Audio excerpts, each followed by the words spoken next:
जय श्री कृष्ण विद्यार्थिनी एवं विद्यार्थीगण। अगले तास में हम दोहा अष्टक पर थे, जिसमें हमने शब्दार्थ मुहावरे देखे। आज हम विकल्प की ओर आगे बढ़ेंगे। निम्नलिखित प्रश्नों के उत्तर के लिए सही विकल्प चुनिए, यानी कि एमसीक्यू। पहला, गरीब की क्या व्यर्थ नहीं जाती? गरीब की क्या व्यर्थ नहीं जाती?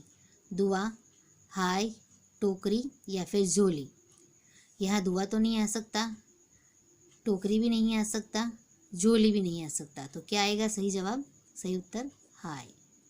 नंबर 2, प्रेम का धागा न तोड़ने की सीख किसने दी है? प्रेम का धागा न तोड़ने की सीख किसने दी है? रहीम, सूरदास, कबीर और तुलसीदास। यह दोहा हमने आखिर देखा था, इकाई के आखिर में, यानी इकाई के आखिर के हमारे कवि कौन थे? रहीम, बिल्कुल सही। तीसरा, कबीर किसे बुरा मानते हैं? कबीर किसे बुरा मानते हैं या फिर बुरा बताते हैं? लालच, गरीबी, बैर या फिर नफरत। कबीर जी बहुत उच्च कोटि के संत थे, इसलिए वो गरीबी को बुरा नहीं मान सकते। बैर को तो वो बात उनकी अलग से है, प्रस्तुत दोहे में उन्होंने जो बात बताई वो बात अलग है, इसलिए ये लागू नहीं होता। नफरत तो बिल्कुल भी नहीं आ सकता, इसलिए जवाब आएगा लालच। किसका स्वभाव सूप जैसा होना चाहिए? किसका स्वभाव सूप जैसा होना चाहिए? नौकर, किसान, साधु या फिर स्त्री। नौकर नहीं आ सकता, ना ही किसान आ सकता है, ना ही स्त्री आ सकता है, तो जवाब आएगा इकाई के अनुसार साधु। लोहार की धोखनी से लोहा क्या हो जाता है? लोहार की धोखनी से लोहा क्या हो जाता है? चमकीला तो नहीं होगा, नरम भी नहीं होगा, सोना भी नहीं बनेगा, तो जवाब आएगा इकाई के अनुसार भस्म। ब, निम्नलिखित रिक्त स्थानों की पूर्ति कीजिए।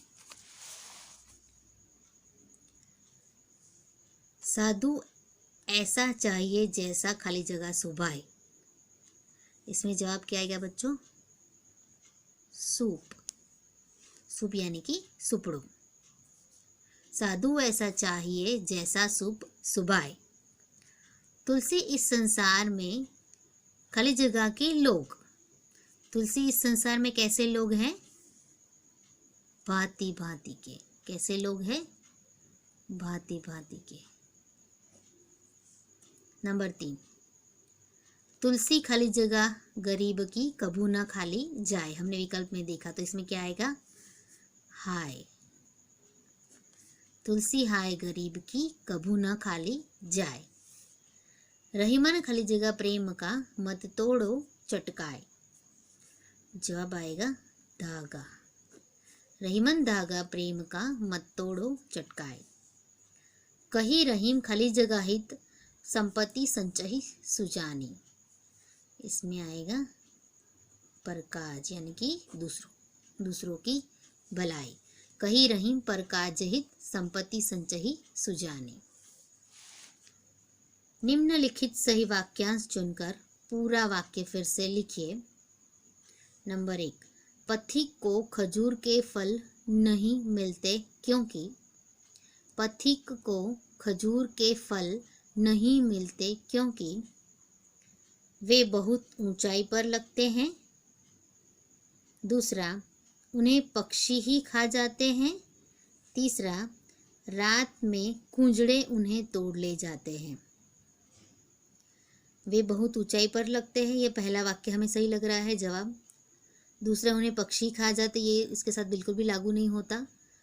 रात में कूंजड़े, यानी कि हमने कुंजड़ीन, पहला शब्द हमने पहली इकाई में देखा है, कुंजड़ीन यानी सब्जी बेचने वाली। तो क्या कुंजड़े यानी कि सब्जी बेचने वाला उसे तोड़ ले जाता है? तो ये भी चीज़ नहीं लागू होती। तो इकाई के अनुसार कौन सी चीज़ लागू होगी? पहली। सो उत्तर क्या बनेगा? पथिक को खजूर के फल नहीं मिलते क्योंकि वे बहुत ऊंचाई पर लगते हैं।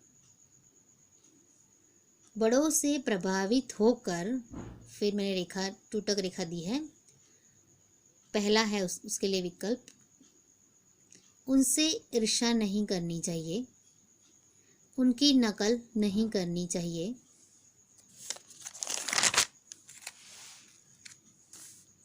छोटों की उपेक्षा नहीं करनी चाहिए। उत्तर, बड़ों से प्रभावित होकर छोटों की उपेक्षा नहीं करनी चाहिए।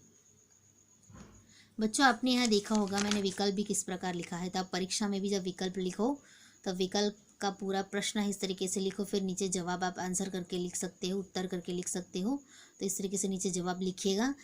डायरेक्टली अगर आप जवाब लिखोगे तो आपका आधा मार्क्स कट जाएगा, इसलिए आप आपकी लिखाई में हमेशा पहले प्रश्न लिखो, फिर उसका उत्तर अवश्य लिखो। उसी तरीके से रिक्त स्थान में भी आप इस चीज़ को ध्यान में रखिएगा कि पूरा रिक्त स्थान लिखो, फिर जवाब लिखो। खाली जवाब लिख कर आप अपना उत्तर वही में मत लिखिए, लेकिन पूरा रिक्त स्थान लिखिए और फिर उसमें जो रिक्त स्थान में जो जवाब है यानी कि जो उत्तर है उसे भरिए। फिर सही वाक्यांश में भी मैंने आपको आगे भी बताया था कि सही वाक्यांश का इस प्रकार प्रश्न पूछा जाता है। उसके 3 विकल्प होते हैं, लेकिन आप जब भी जवाब लिखो तो पूरा प्रश्न, उसके बाद उसका जो जवाब आएगा उसे क्योंकि लगाकर जवाब पीछे लगाइए और नीचे तुटक तुटक पेंसिल से लिखाई कीजिए। आपका प्रश्न बहुत ही सुंदर दिखेगा उत्तर वही में। अब हम आगे बढ़ते हैं स्वाध्याय में। प्रश्न पहला, निम्नलिखित प्रश्नों के उत्तर लिखिए, या फिर सूचना ये भी दे सकते हैं कि निम्नलिखित प्रश्नों के 5-6 वाक्य में उत्तर लिखिए, या फिर निम्नलिखित प्रश्नों के सविस्तर उत्तर लिखिए। उसके लिए पहला प्रश्न है, साधु कैसा होना चाहिए? साधु कैसा होना चाहिए?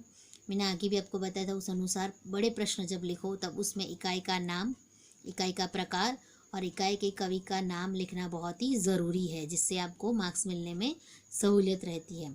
इकाई का नाम मैंने लिखा है दोहाष्टक, प्रकार मैंने लिखा है दोहे, और कवि 3 कवि है इन दोहे में।